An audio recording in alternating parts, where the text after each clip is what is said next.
Class diagram on ATM transaction case study. So in the previous videos, we have discussed what is the problem statement, what are the functional and non-functional requirements, how to draw the use case diagram, what are the do's and don'ts to be followed up when drawing the use case diagram. In this particular video, we are going to discuss what is the class diagram for this respective problem. So a class is something that encapsulates information and the behavior. Behavior means the operations. The top section of the class holds the class name and optionally it is stereotype. The middle section holds the attributes of the information that a class is holding. The lower section, that means this particular part, holds the operations or the behavior of a class. So that means these operations are on the attributes which will be in this second section.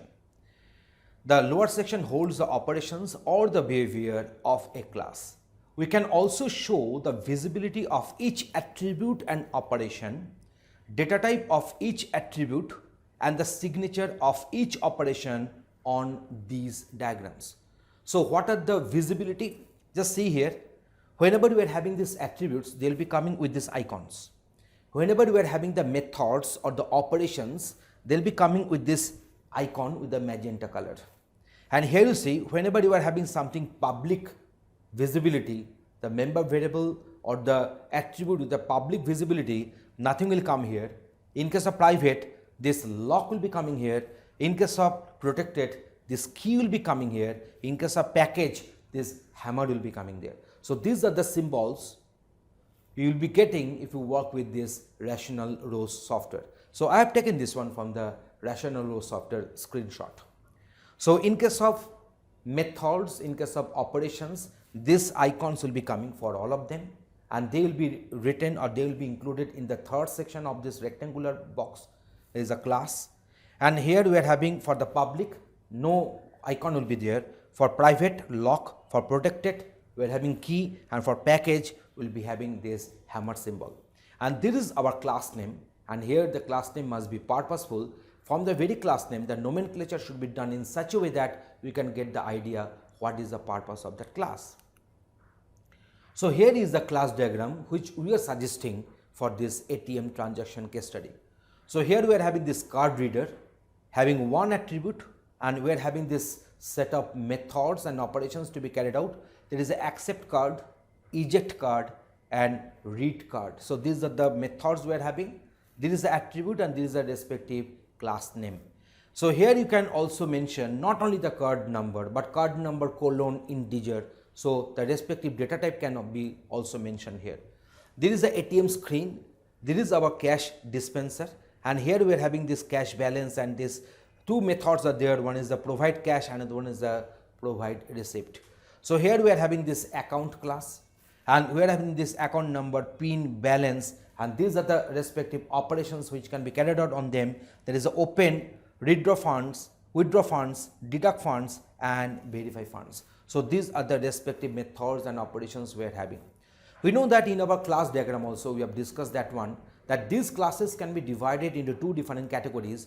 One is your transient class, another one is your persistent class.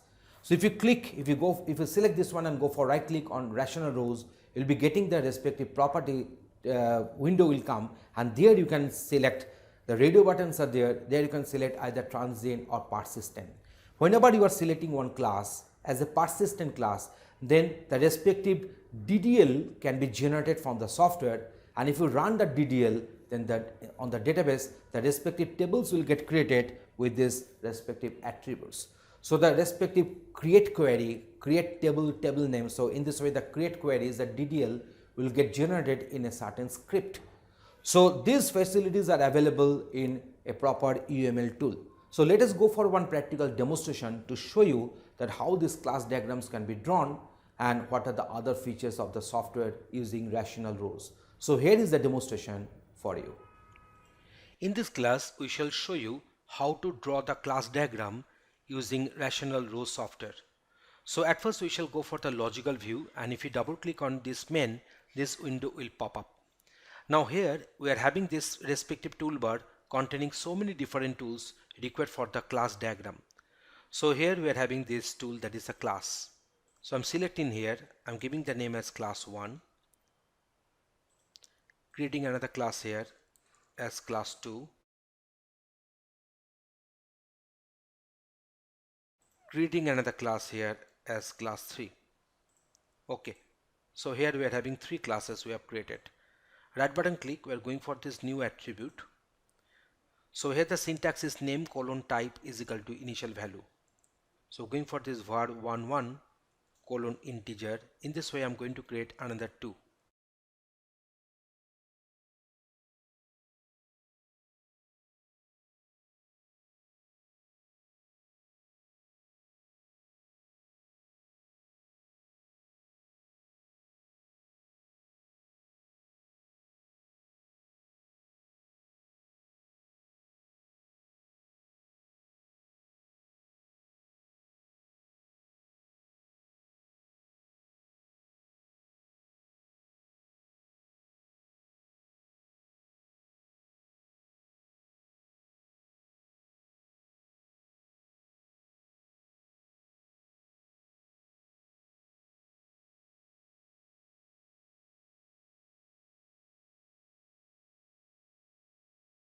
Okay, so these are the variables we have created here. Now if we go for the open specification, then if you go for the attributes, here we are having the list of attributes whatever we have created. So now these are the attributes we are having here, and this attribute data type can be changed from this drop down list. So I think you are getting me that how we have changed how we can change the attribute data type here. So I can go for this long type and go for apply, then okay. So now it has got changed in this way. So you can double click here and you can change this one, and you can make this one as protected. If you go for apply, then it is a symbol of the protected. So if you go for the public, go for apply, it will be of the type public. And then if you go for the private, if you go for apply, then it is coming with the lock. So in case of public, there will be no key, no lock, you can find it here. In case of protected, it will be coming with the key here, and in case of private, it will be coming with this lock here. Okay, so in this way we are having this list of variables with the different scopes, and the data types can be changed from here also. The data type can be changed from here also. Okay, now we have done it. Now whenever we will be creating such classes, it is having mainly 3 sections. So one is the containing the class name, next one is the list of attributes, and the last one will be the corresponding methods to be inserted. So here we can go for the new operation to insert this method. But I want to show you something different here. Let us go for the sequence diagram here. So if you want to initiate sequence diagram, you are supposed to click here and then go for the logical view, go for OK, give a new name, say new sequence diagram 1. I'm going for OK. So now we have created this sequence diagram here. So now when this particular sequence diagram is being selected, so here this respective toolbar will be coming, when the class will be selected, the another toolbar will be coming here. So now I'm going for this. Now going for the right button click, open specification. So I'm selecting this class as class 1, giving the name as object 1, going for apply and OK. So this is a sequence diagram, and here we are having this ob1 colon class 1. So this is the object name, this is the class name, here we are having this. So now let me go for the another insertion of another class here, going for open specification.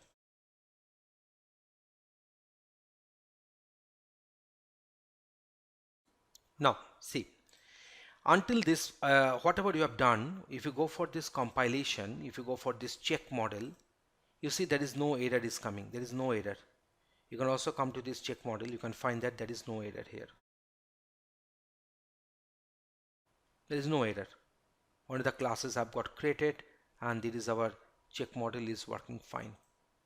Okay, now see, here from here to here we are going for one sequence flow and giving this name as function 1, function 1 2, function 1 2, go for apply and OK. So there is my function 1 2 here. Now if you go for the check model, it will show some error message. We can also find this error message here. So this error message it is showing unresolved reference to operation with name function 12 in message function 12 between OB1 and OB2 in the sequence diagram, new sequence diagram 1. So that is the error message it is giving. Now remember, whenever you are having such function which is against this particular directed line, unidirected line from class 1 to class 2, then this function must be the member function for this class 2. Let me show you this one. So going for this new operation, and here we are going for this function 1 2. So this is a function we are having. So now we can, this is a public one, so this is a class 2 type class, and this is my detailing. If you go for the detailing, we're having this one. So now if you go for the respective attributes and operations, so here you see this is the operation we are having. So now go for OK. So operation means here the method. So now if you go for the check model, you can find that there is no error. There is no error, only the check model is being written here. So there is no error. So now if I go for another unidirectional line from here to here, and if we give this name as function 21, in that case, and go for apply and OK.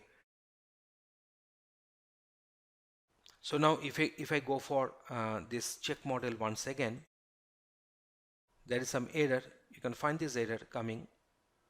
So due to the function 21 between the object 1 and object 2. So what we shall do, as this particular unidirectional, this line is directed towards this class 1 OB1, so that's why in class 1 we should include that operation. So we shall go for function 21.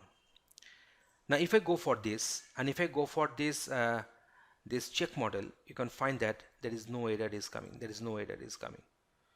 So arbitrarily we cannot put these functions. Arbitrarily we should not put these functions, and also these functions are quite correlated with this sequence diagram, and whatever the functions we are mentioning, they are to be placed in the respective class as the methods.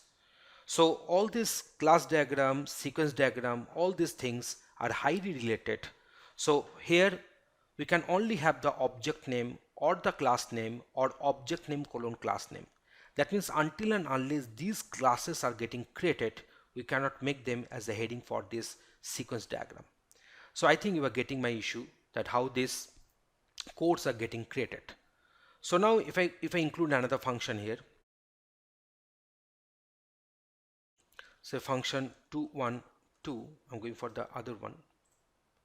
So now if I go for the, if I select this one, go for the double click, and if you go for this detail, and if you select this persistent. Now what is the difference between persistent class and transient class?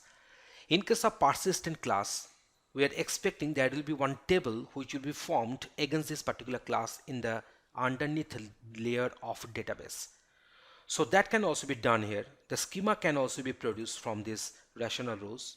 Just select this one, and prior going there, you should make this one, confirm that you have made this one persistent, and then you go for this tools, DDL, that is the data definition language, generate code, select the respective database here. This is a respective file which will be created containing create table class 1, and then we are having this var11 of the type long, var12 of the type integer. So the respective conversions of data types will take place depending upon the target database, and in this way the database will get created, and the respective schema definition will be written in this ddl1.sql script. So later, going to the Oracle environment, we can run this script and all the schemas will get created at one shot. So in this way, you see the DDL generation has got completed. So ddl1.sql file will get generated accordingly.